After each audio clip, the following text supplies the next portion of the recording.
Salut tout le monde, faisons un petit peu d'autodéfense intellectuelle et parlons de cette notion si récurrente, si importante politiquement qu'est le consensus scientifique. Et pourquoi j'ai dit politique? Normalement, la science ne fait pas de politique.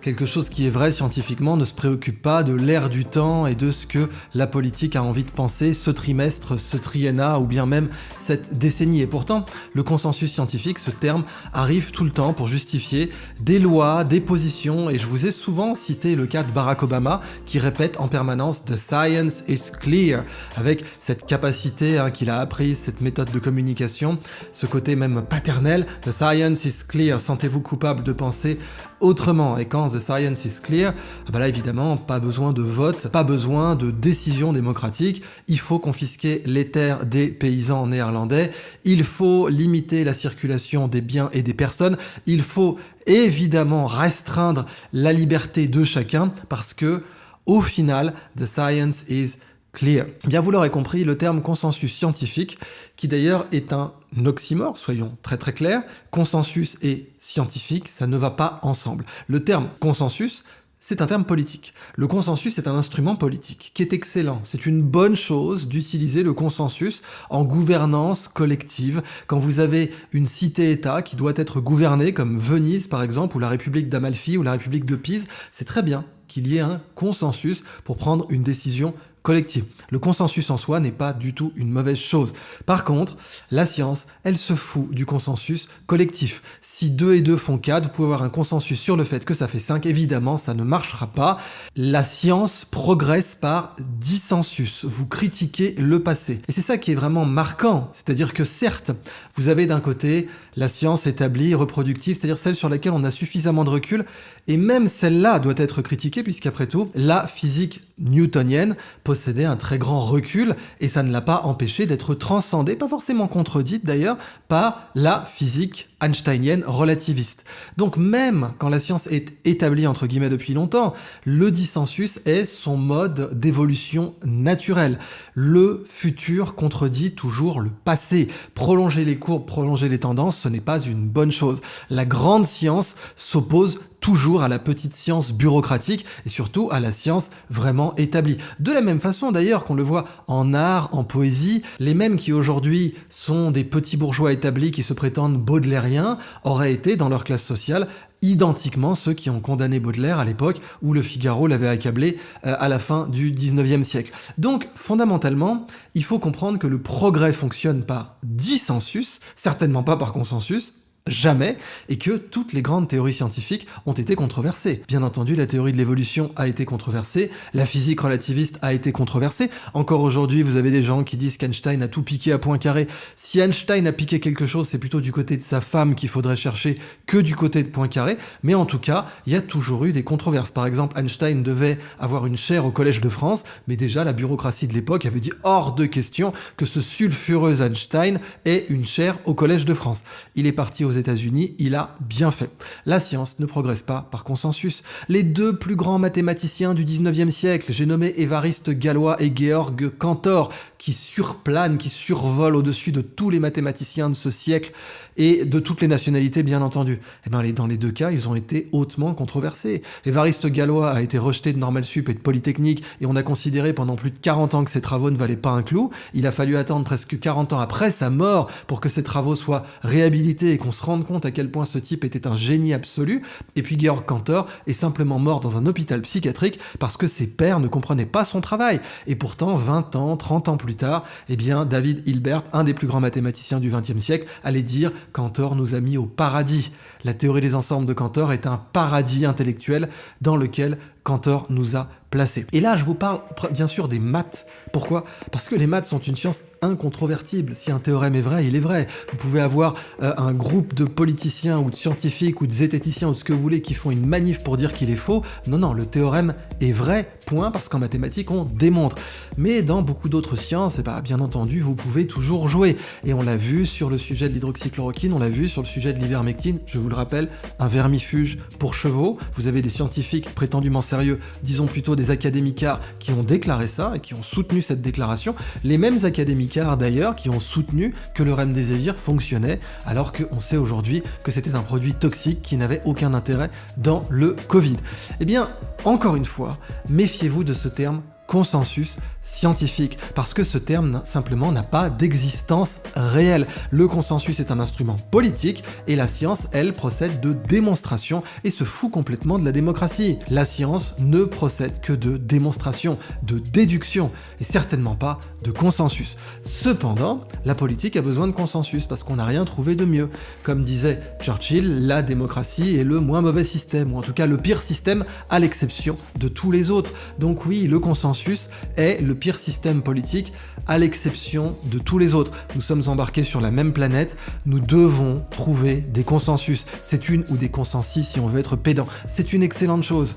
Mais n'allez pas parler de consensus en science. Un scientifique qui a un théorème, même s'il est écrit sur du papier toilette, même s'il est le seul à l'avoir, la vérité se fout complètement du droit de vote de 7 à 10 milliards d'individus sur un petit grain de poussière bleue perdu dans l'espace. L'univers se contrefout de nos opinions. Il a des règles et des lois, c'est à nous modestement de les trouver, mais si un humain seul a trouvé de nouvelles règles de l'univers qu'il a démontrées, tous les autres ont tort, même s'ils sont plus nombreux que lui. Rappelons d'ailleurs que c'est ce qu'avait dit Einstein.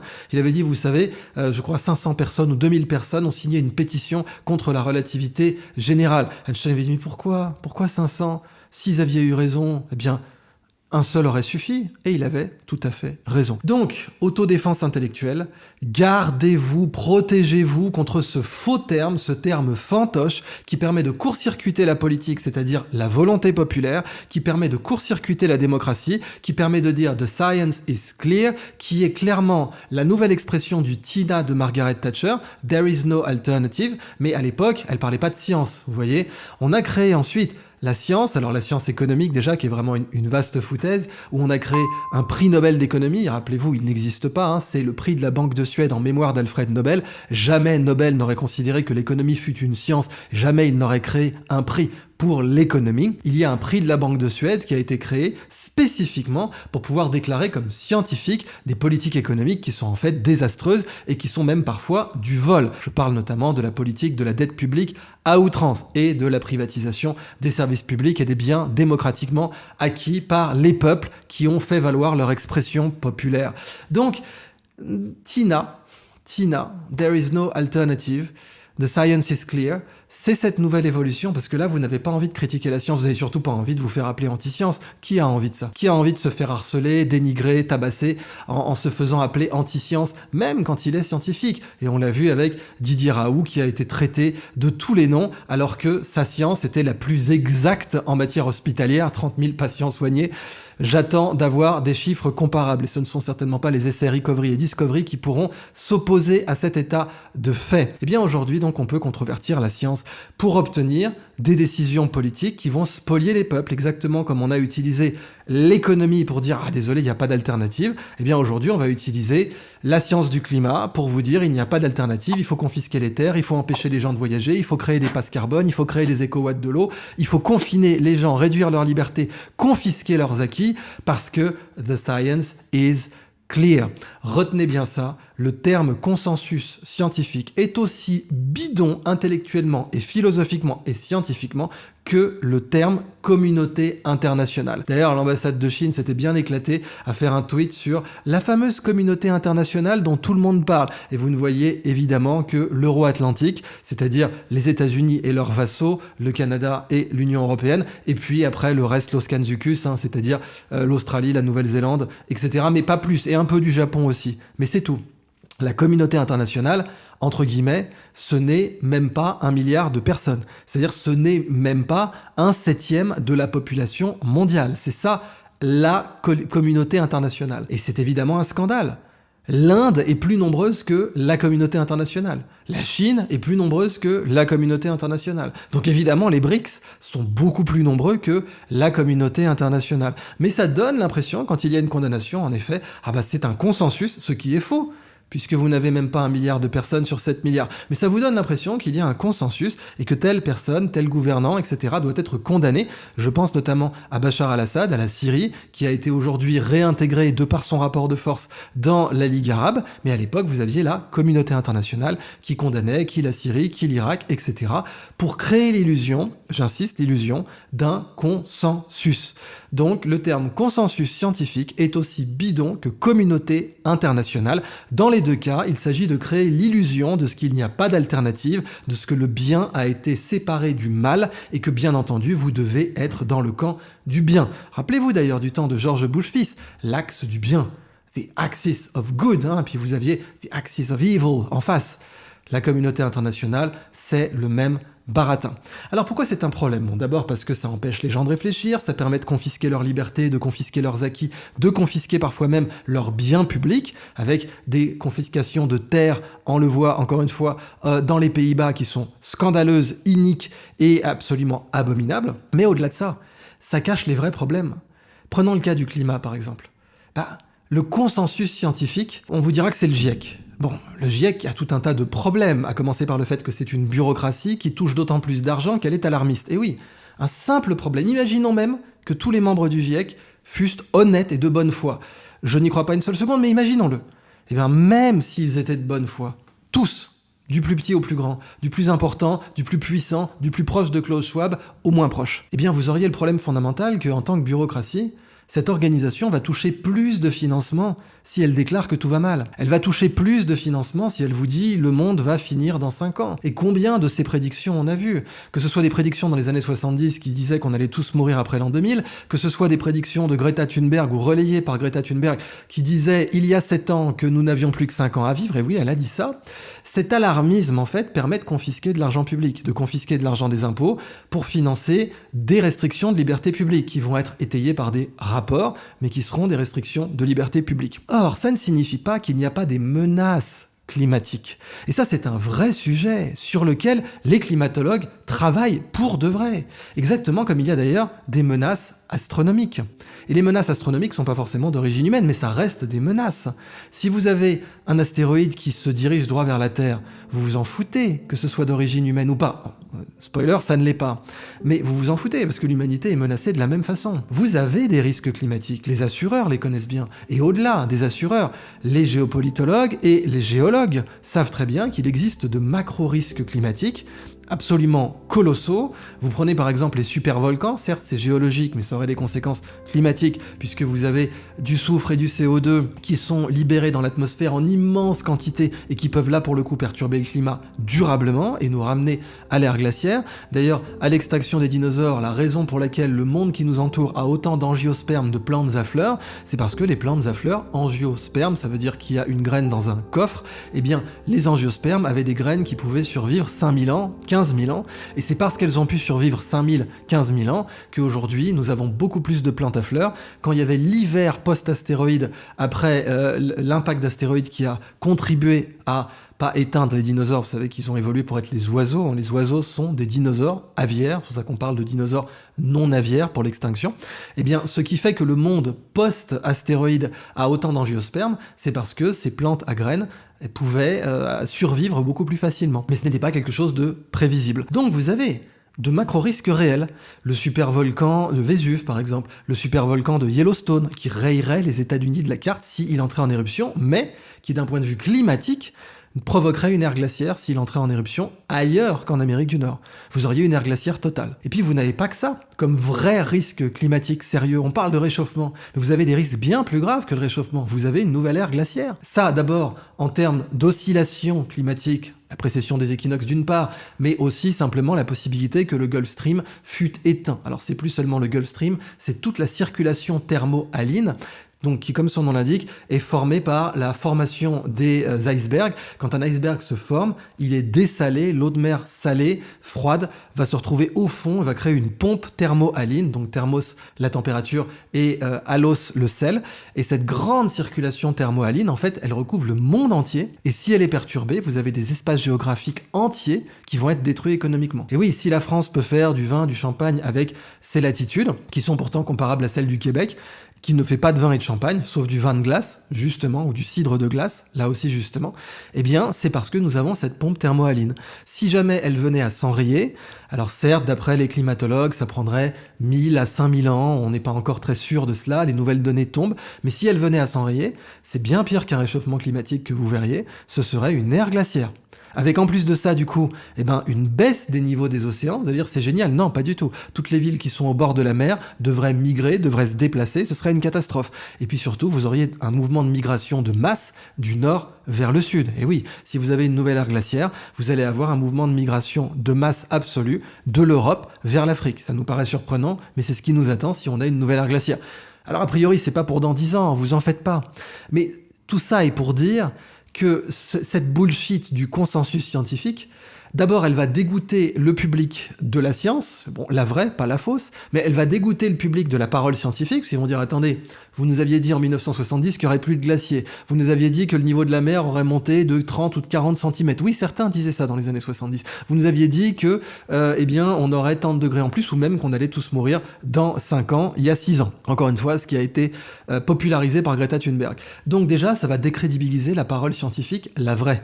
Mais ensuite, ça va détourner des vraies réalités, des vrais problèmes. Encore une fois, si on a une activité volcanique, c'est très imprévisible, on ne sait absolument pas la prédire à grande échelle. Mais si on a un sursaut d'activité volcanique dans le monde, on peut avoir une nouvelle ère glaciaire. On peut avoir un changement climatique majeur, on peut avoir des famines, on peut avoir de mauvaises récoltes sur 10 à 15 ans. C'est pas comme 1816, la fameuse année sans été, à cause de l'éruption en 1815 du mont Tambora, qui elle a causé des catastrophes majeures, des famines. Non, là on vous parle de quelque chose qui durerait 10 ans, d'une tendance qui pourrait même durer un demi-siècle. Ça s'est vu en matière climatique. Mais comme aujourd'hui, vous avez une minorité qui s'est dit qu'elle pourrait récupérer une partie du discours scientifique et l'orienter. Évidemment, si un politicien peut être acheté, un scientifique peut l'être aussi. Et parfois même, il peut être acheté à son insu. C'est-à-dire que simplement, les financements ont créé un effet de consensus. Vous avez beaucoup de financements qui ont créé un effet de consensus. Un exemple. Pendant très longtemps, vous aviez un consensus sur le fait que le gras en général était mauvais. Aujourd'hui, on a la preuve que l'université d'Harvard avait été payée par l'industrie du sucre pour faire condamner les graisses plutôt que les sucres pour tout un tas de problèmes de santé publique comme l'obésité. Et vous avez tout simplement le fait que sur le plan médical, la lobotomie était consensuelle. Elle a même donné lieu à un prix Nobel, figurez-vous, donc c'est le summum du consensus. Vous pouvez pas faire mieux. Prix Nobel de médecine pour un truc qui était complètement bullshit, où on a ravagé la vie de dizaines de milliers de personnes avec cette lobotomie qui était consensuelle, mais qui était complètement bidon. Rappelons aussi que si vous avez dans le top 3 systématiquement des causes de décès aux États-Unis, les erreurs médicales, les erreurs, c'est-à-dire concrètement, vous avez un médecin qui a dit « c'est ça qu'il faut faire », je pense que c'est consensuel, on a pris cette décision ensemble, pas toujours, mais bon, je pense que c'est consensuel. Après tout, la dépakine était consensuelle, le Vioxx était consensuel, tous les médicaments qui ont été approuvés soit par la FDA, soit par les autorités en Europe et qui se sont avérés des scandales biomédicaux, étaient consensuels. Méfiez-vous de cette notion de consensus. Elle est la nouvelle évolution du TINA, c'est le « The Science is Clear », c'est en fait la forme pseudo-scientifique de la communauté internationale. Et encore une fois, de vrais scientifiques intègres et de bonne foi peuvent s'y laisser prendre, parce que si vous avez une trentaine de laboratoires qui ont été financés par le même financeur, c'est très facile de faire ça, encore une fois, d'avoir imposé des années 80 à nos jours le blâme sur le gras alors que c'était le sucre, et encore une fois, c'est l'université d'Harvard qui a été payée pour ça, je parle d'intégrité, vous pouvez créer l'impression d'un consensus. Et en matière climatique, par exemple, c'est gravissime parce qu'il y a des risques climatiques dans le monde, évidemment qu'il y en a.